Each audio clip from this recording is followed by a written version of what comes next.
जब से ओबीसी समाज का बेटा, तेली समाज का बेटा नरेंद्र मोदी भारत का प्रधानमंत्री बना, तब से भारत की राजनीति में एक नया परिवर्तन आया।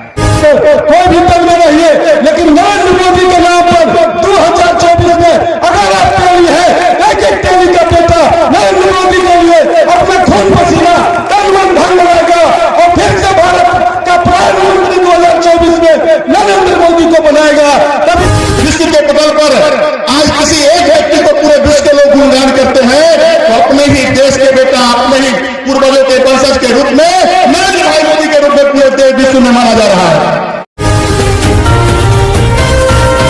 इस देश में केवल तेली समाज के ही महापुरुष हुआ करते थे, लेकिन अचानक इस 76वें साल में भामाशाह आज पूरे समाज के नायक हो गए। ये हमारे लिए खुशी की बात है, लेकिन साथ साथ दुख है कि इस ऐतिहासिक क्षण के लिए हमें 75 साल इंतजार करना पड़ा। आज सबसे पहले 22 अप्रैल को पटना में भारतीय जनता पार्टी की द्वारा भामाशाह की जयंती मनाई गई। पहली बार जो देश पर राज कर रही है जो पार्टी, उस पार्टी को भी समझ में आया 75 साल तक ये उनके एजेंडे में नहीं थे, लेकिन इस 76वें साल में उनके एजेंडे में आ गया। पिछले साल राष्ट्रीय जनता दल और जदयू के एजेंडे में भी आया, और इस साल हमारे मुख्यमंत्री जी की आंख खुली, कुंभकर्ण की नींद से जागे, और इस साल 29 अप्रैल को हमें राजकीय सम्मान दे रहे हैं। 29 अप्रैल को भामाशाह का राजकीय समारोह होगा। मित्रों, खुशी की बात, लेकिन इस खुशी में एक दर्द छिपा हुआ है, और वो दर्द 1-2 दिन का दर्द नहीं है, पूरे 75 साल का दर्द है।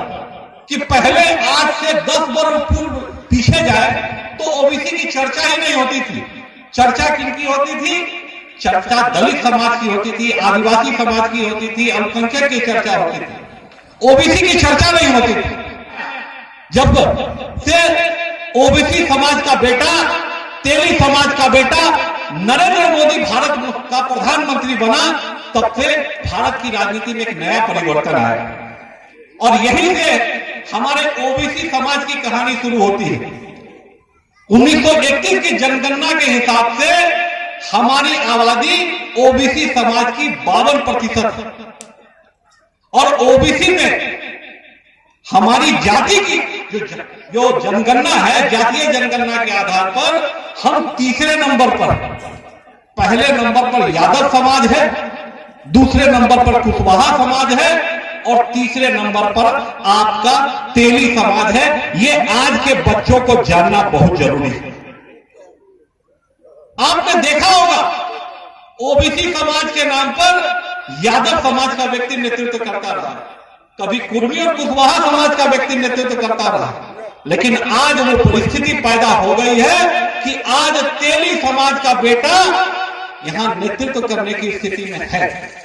झारखंड में 5 साल तक एक तेली समाज का बेटा रघुवर दास मुख्यमंत्री की कुर्सी पर रहा।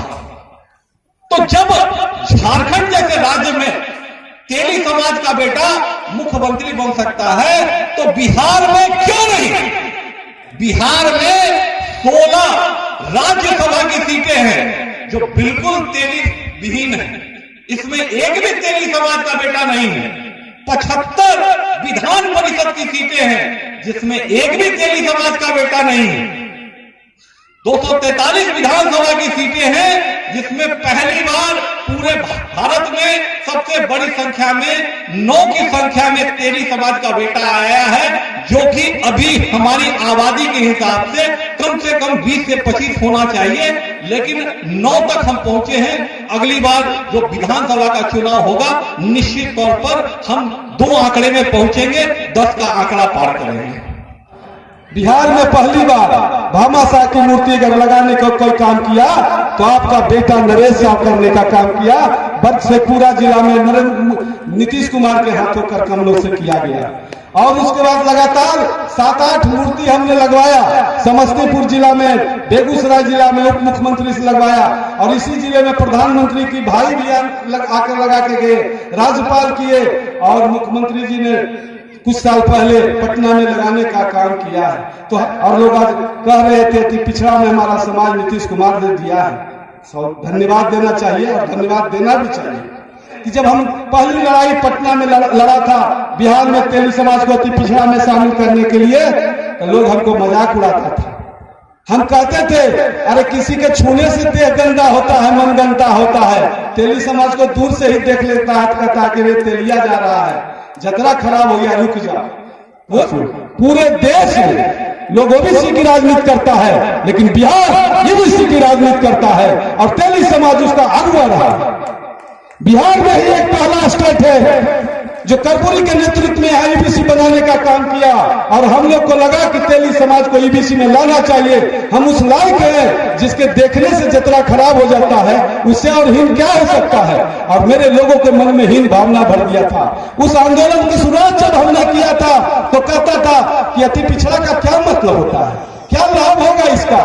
अरे ये नरेश साहब पागल हो गया है, ये नरेश साहब सबको पगला गया है, इस पागल के फेर में मत पड़ो। हम कहते थे कि जिस पर जग हंसता है इतिहास वही दिखता है। आज तेली समाज अति पिछड़ा में शामिल हुआ। 2002 में की लड़ाई शुरुआत हुई और 2015 में नीतीश कुमार जी ने हमको अति पिछड़ा में शामिल किया। मैं नीतीश कुमार जी का आभार व्यक्त करता हूं, और उसका परिणाम क्या मिला साथियों आप जानते हैं। आज चाहे बीपीएससी बिहार सरकार में कोई भी सरकारी नौकरी निकलती है, उसमें हमारी माताएं, हमारी बेटियां, हमारी बहनें सबसे ज्यादा संख्या में आ रही है। वो अति पिछड़ा का कमाल है। आज जो मेयर, उप मेयर या मुखिया, पंचायत कमेटी पर जितने पंचायती राज त्रिस्तरीय पंचायत चुनाव में जो भी आज आरक्षित अति पिछड़ा का पद है और हमारा संख्या में जीत कर आया, उसका अति पिछड़ा का कमाल है। हम धन्यता है। बहुत लोग बहुत तरह की बातें बोल रहे थे, राजनीतिक हिस्सेदारी की बातें बोल रहे थे।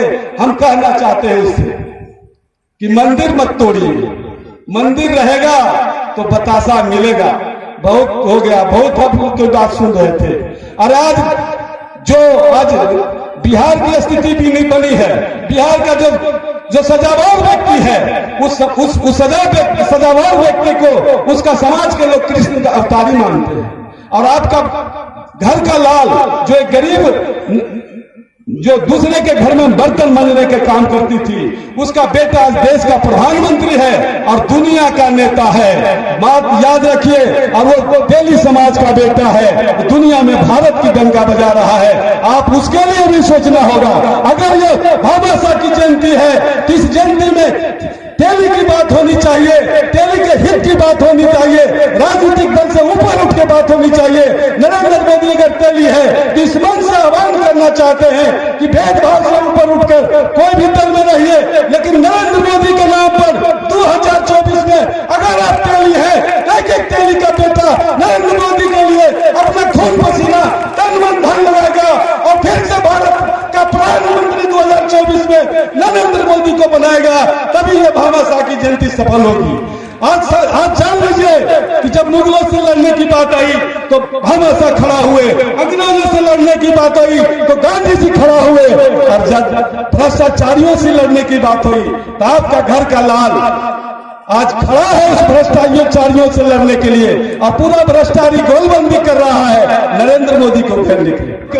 सिर्फ हंगामा खड़ा करना मेरा मकसद नहीं, सिर्फ हंगामा करना मेरा मकसद नहीं। मेरी तो कोशिश है सूरत बदलनी चाहिए, मेरे दिल में ही सही तेरे दिल में हो कहीं भी आग, लेकिन आग जलनी चाहिए, आग जलनी चाहिए। मैं ये बात कहना आए हैं कि आज से 10 साल पहले, 15 साल पहले भामाशाह को भूमिगत कर दिया गया था। भामाशाह का जब इतिहास हम लोग पढ़ते हैं और सीना गौरव से पूरा चौड़ा हो जाता है, लेकिन कहीं ना कहीं एक साजिश के तहत भामाशाह के इस ऐतिहासिक पुरुष के गरिमा को ठेस पहुंचाने का काम आजादी के बाद पूर्व की सरकार ने की थी। क्योंकि हम लोग अंग्रेज से अपेक्षा रख नहीं सकते थे, मुगल शासन से लड़ाई लड़े थे, आपको मालूम हल्दी घाटी के मैदान में, जिसको हम लोग इतिहास में पढ़ाते रहे हमारे ये राजनेताओं लोगों ने, कि अकबर महान था, और हमारे भामाशाह जिस महाराणा प्रताप से लगातार 30 वर्ष तक लगातार अकबर से संघर्ष करके, और उस परिस्थिति में भी वो हार नहीं माने थे। महाराणा प्रताप लगातार अकबर से लड़ाई लड़ रहे थे, घास और रोटी खाना पसंद कर रहे थे, लेकिन वो हार नहीं स्वीकार कर रहे थे। और उसी समय में हमारे दानवीर भामाशाह ने अपनी पूरे कल बल छल के साथ, केवल धन नहीं, पूरे शक्ति के साथ उतना राशि को वो समर्पित किए महाराणा प्रताप को, जिससे 25,000 सैनिक 12 साल तक लगातार युद्ध करने के क्षमता में आ गए थे, और उसके बाद अकबर को परास्त किया गया। ऐसे दानवीर हमारे राजा भामाशाह की चर्चा अंग्रेजों का साजिश तो था ही, लेकिन हमारे पूर्व के सरकार ने भी साजिश के तहत इस भामाशाह को विलोपित करने का काम किया था। लेकिन अब वो बात नहीं रही। हम लोग एक कार्यक्रम में पटना में थे, बिहार व्यवसायी खाद्य संगठन के कार्यक्रम में थे, मुख्यमंत्री जी भी आए हुए थे, वर्तमान मुख्यमंत्री नीतीश कुमार जी। वक्ता की बोलने की बारी प्रारंभ ही हुई थी। सबसे पहले नीतीश कुमार जी खड़ा होकर बोले कि सब बात बोलिएगा, लेकिन अब ये मांग बना दिएगा हमसे कि भामाशाह के लिए कोई स्मारक चाहिए। मैंने कैबिनेट में फैसला तो नहीं किया, लेकिन आपको आश्वासन देता हूं कि आने वाले समय में कुनाव चौक में जो पार्क है उसमें भामाशाह की विशाल प्रतिमा लगाएंगे। वो जानते थे कि इस भाषण में भी ये बात उठेगी, लेकिन चूंकि लगातार हमारे सभी वैश्य वर्ग के लोग लगातार मांग कर रहे थे, तो बड़ा अच्छा बात है कि भारतीय जनता पार्टी भी इस बार भामाशाह को अंगीकार किए। ये हमारे लिए गौरव की बात है, क्योंकि भारतीय जनता पार्टी का इतिहास रहा है कि जो अपने ऐतिहासिक पुरुष है उनका मान सम्मान करना। आज जो भी राजनीति में है निश्चित रूप से अपने अपने संपल पर है, लेकिन आने वाला समय जो बिहार में जो गौरवान्वित करने वाला है कि नहीं, अब इनकी उपेक्षा हम नहीं कर सकते हैं। ओबीसी की उपेक्षा करते जो करने वाले थे वो अब धरातल में चले गए, पाताल के अंदर में चले गए। अब ओबीसी को सम्मान मिलना चाहिए। किसको सम्मान? हम किसको सम्मान करेंगे? जो मेरा मान रखेगा। जो मेरा मान नहीं रखेगा उसको हम सम्मान नहीं कर सकते हैं। हमको जब तक राजनीति में जो हिस्सेदारी चाहिए ये पूरे सम्मान के साथ जब देगा तब उसका मान रखेंगे और उसको निश्चित रूप से सत्ता तक पहुंचाने का काम करेंगे। ये संकल्पित हम लोग को होना है। सीना ठोक करके कहिए कि एक बेटा मेरा सेना में जाएगा, एक बेटा मेरा आईएएस बनेगा, एक बेटा मेरा राजनीति में जाएगा। जब ये कहना प्रारंभ करेंगे तो हम लोग का वो लक्ष्य जो है वो पूरा होगा।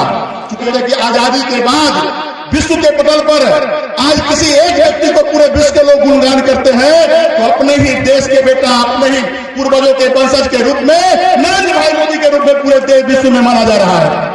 इसलिए बंधुओं, सब लोग मिलकर संकल्पित होइए इस भारत माता को मजबूत करने में। ओबीसी का जो योगदान रहा, जो हमारे भामाशाह का योगदान रहा, महाराणा प्रताप के पीठ पर खड़ा होकर के जिस प्रकार से अकबर का हम लोग छक्का छुड़ाए, आने वाले समय में जब अपने राजा के लिए हम लोग भामाशाह बन करके और उस राजा के लिए हमेशा समर्पित भाव से काम करेंगे।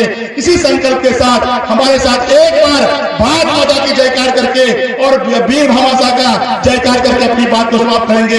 स्वर में स्वर मिला करके भारत माता की, या दोनों हाथ उठा करके भारत